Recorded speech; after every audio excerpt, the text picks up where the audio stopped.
Hi and welcome to the Beer Temple. I am Chris Quinn coming to you once again from my little catacomb cave here down below the crust of the earth. The store is open and Aaron has got things covered, so I figured this was a beer that I absolutely wanted to taste today, and I didn't want to wait, so I went back down here, but not after trying to block off some of the stuff that's here because I was inundated with requests for purchase from the last time I went down here, but I blocked it with a really cool Rob Sayers original. He is the artist who draws the Gumball Head comics. So I blocked it, so a little bit, I know you guys can't help yourselves, but anywho, let's talk about the beer at hand here. So, I have, I say I have special beers here a lot, but this to me is special for a number of reasons. Once it's, a collaboration beer between two breweries that I respect quite a bit. The second is that I have somewhat of a friendship or a personal relationship with both the brewers here, which is cool. Three, the beer itself just sounds really fun. So this is a beer called Potlatch, P-O-T-L-A-T-C-H. I mean, one of the coolest packages I've ever seen on a bottle before. It is a collaboration between Omnipollo out of Sweden and Prairie Artisan Ales out of Tulsa, Oklahoma.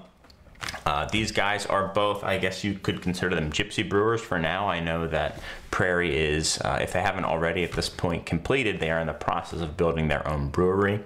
They are also, relatively newcomers to the scene. Omnipollo started in 2010 in Sweden.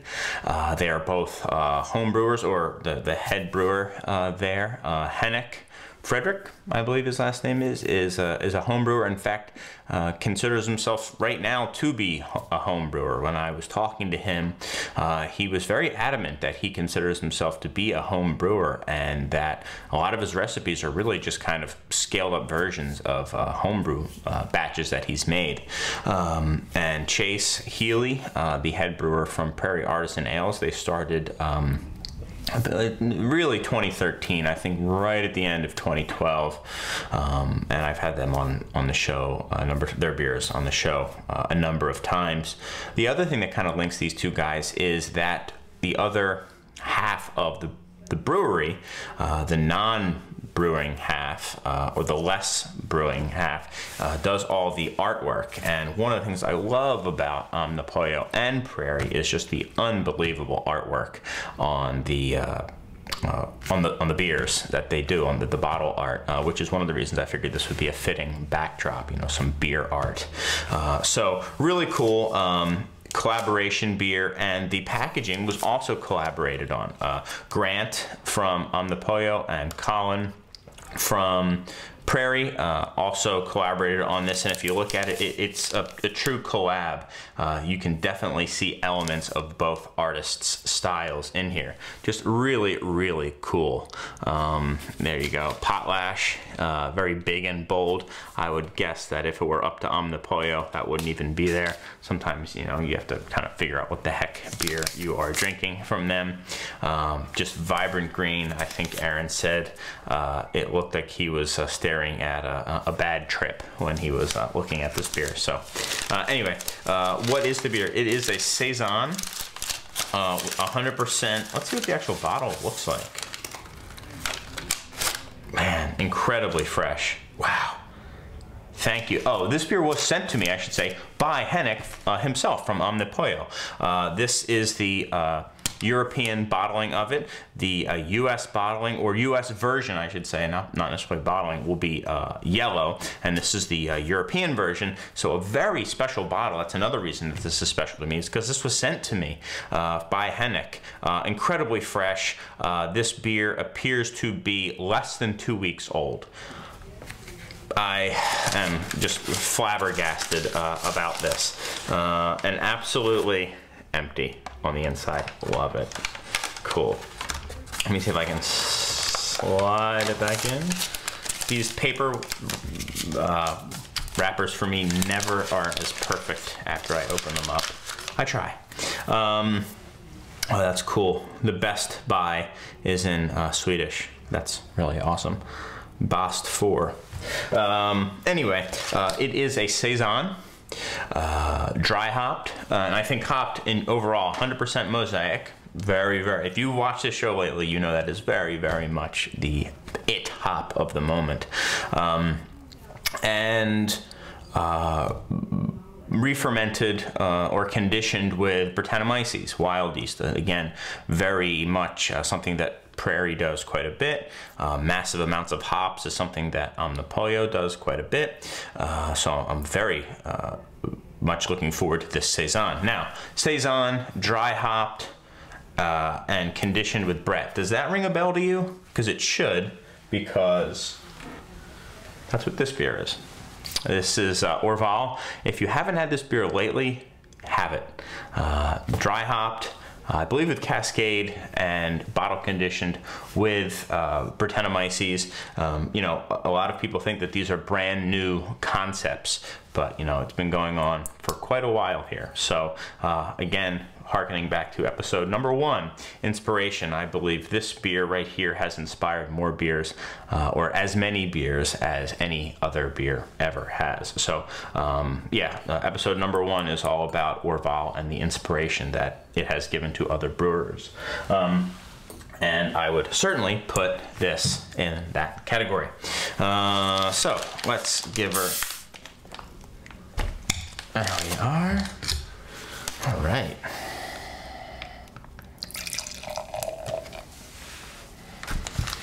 Okay, really big, white, fluffy head. Very much something you would expect from a beer with Brettanomyces. As I've mentioned many times before, when dealing with Brett beers, you know, they will chew up and consume the Brettanomyces yeast, wild yeast. Unlike standard brewer's yeast, they will eat more complex sugars than brewer's yeast is capable of. They will do so very slowly. They actually start with the simplest sugars and then work their way up. What happens is, as they're eating those sugars, you know, they are releasing CO2 as well. So you oftentimes get a really nice big fluffy head with Brettanomyces beers. For a great example of that is open up some Green Flash Rayon Vert if you have any. Lots and lots and lots of carbonation in that one now.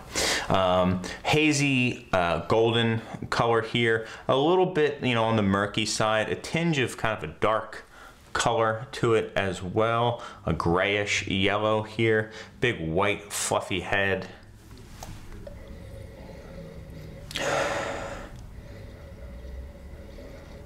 This reminds me of a couple beers I've had from Crooked Stave out of Denver.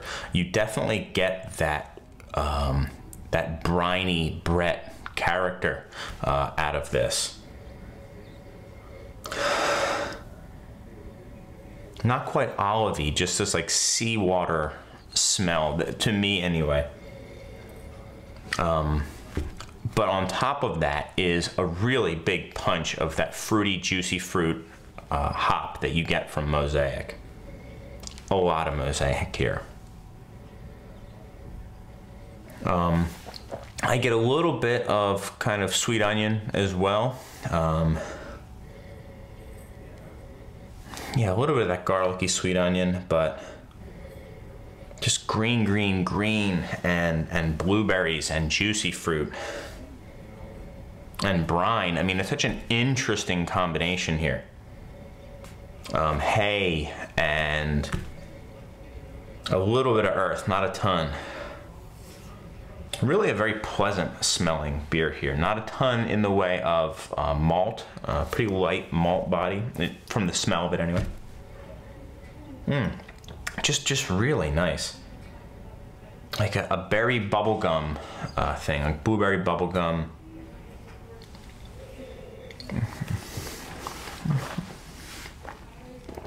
Very dry.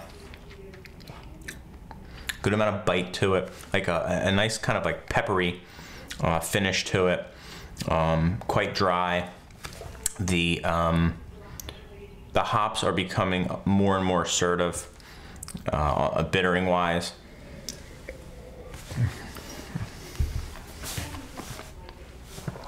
Just a really nice beer. I would love to have some kind of pickled vegetables like well, pickles or olives, or brined, I should say, yeah. And cheese with this. Would love to have this with some food, really just kind of sit down and have this beer. Really, really enjoyable. And for those of you who like, you know, the more rustic style Saison, I think this is very much in that category, but Americanized in a very different way. You know, just the amount of hops. A lot of times, you know, Saisons are kind of, I'm using this term, Americanized by making them a little bit sweeter, bigger bodied, stronger, higher in alcohol. This one's still very dry, and very classic Saison that way, but then the amount of this highly aromatic mosaic hop kind of gives it its own little spin. And I'm saying American, but that's not really fair because this is from a Swedish brewer, but really, really nice beer. Looking forward to having this in the States. Potlatch, definitely, you know, in the 90s, this beer, you know, I'll go 92,